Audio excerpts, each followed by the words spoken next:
So, one, there clearly are symptoms that are still very difficult for us to overcome.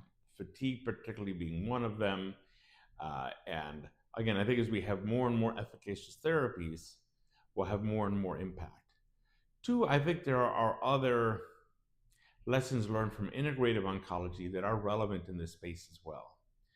Issues related to diet, activity, insomnia, uh, comorbidities, or medications, all are factors. Again, if our goal, very much MPNs are a chronic disease. Even myelofibrosis, patients live many years, even with high risk disease.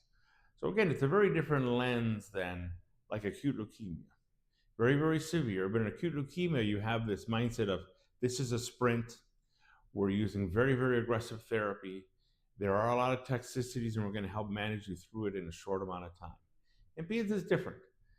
For ET and PV, this can be decades, through the end of someone's life. Myelofibrosis patients, you might live, many years, some still dying of other causes. So controlling how they're feeling, knowing how they're feeling, but realizing that their pharmacologic therapy for their MPN is probably only part of a path to really trying to have them feel as well as they can.